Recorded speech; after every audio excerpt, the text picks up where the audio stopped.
एक 45 साल के नौजवान को बना दिया।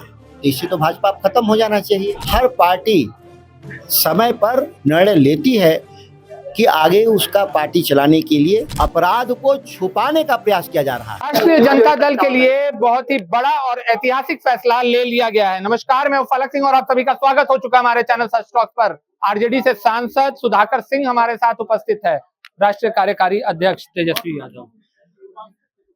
इसमें फैसला आज जो मुहर लगा, अन्यथा तेजस्वी जी के नेतृत्व में हम बिहार का चुनाव लड़ रहे थे और हमारे वो नेता थे, और वह भी राष्ट्रीय कार्य समिति से ही पारित प्रस्ताव के जरिए।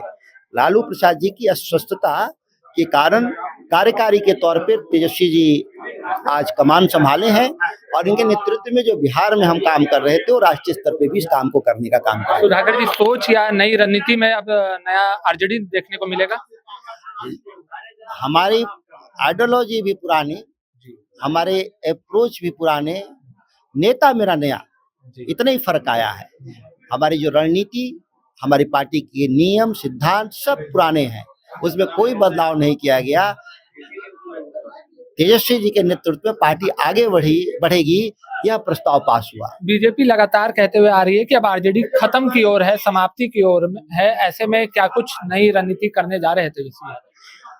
भाजपा के लोग राष्ट्रीय अध्यक्ष बदल करके एक 45 साल के नौजवान को बना दिया। इससे तो भाजपा खत्म हो जाना चाहिए। क्या भाजपा अपने को खत्म करने के लिए राष्ट्रीय अध्यक्ष ने बनाई क्या? अब उनके बचकाना बातों का जवाब देने में हम लोग को समझ में नहीं आता। हर पार्टी समय पर निर्णय लेती है कि आगे उसका पार्टी चलाने के लिए एक नौजवान इस तरह आदमी को नियुक्त करती ही है। अब ये डरे हुए लोग हैं कि अब तेजस्वी जी का मुकाबला कैसे करेंगे, जब उनके पास अब पार्टी का संवैधानिक तौर पे उनके पास सारे अधिकार हैं। कल तेजस्वी यादव खुले मन से अपराध को लेकर के और सरकार के किए गए वादों को लेकर के गरजते हुए नजर आ रहे थे, तो क्या कुछ कहिएगा? अपराध पर क्या कुछ कहिएगा, जिस तरीके से बिहार में अपराध बढ़ रहा है? अपराध बढ़ तो रहा ही है। सबसे बड़ी बात है कि अपराध बढ़ने के साथ अपराध को छुपाने का प्रयास किया जा रहा है। छुपाया जा रहा है।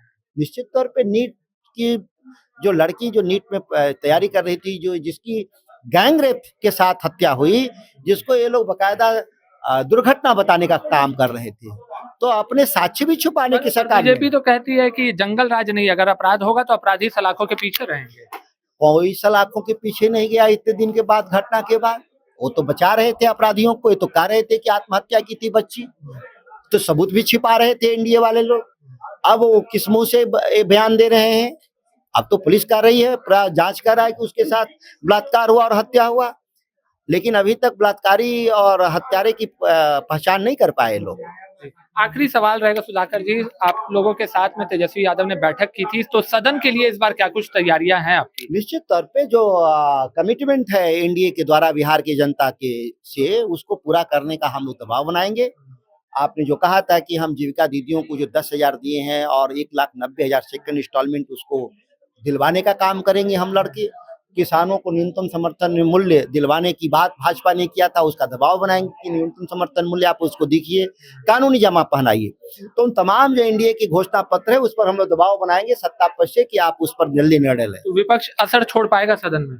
आप देखेंगे, असर की बात कर रहे हैं, हम लोग घुटने पे ला देंगे सरकार चलाने वाले को। चलिए, घुटने पे ला देंगे। सांसद सुधाकर सिंह ने बड़ा बयान दिया है कि सदन में इस तरीके से उतरेंगे कि सरकार को घुटने पे लाएंगे, और तमाम मुद्दों के साथ आरजेडी पार्टी तैयार है अपने नए राष्ट्रीय अध्यक्ष के साथ। जुड़े रहे हमारे साथ, देखते रहे सच टॉक्स। धन्यवाद।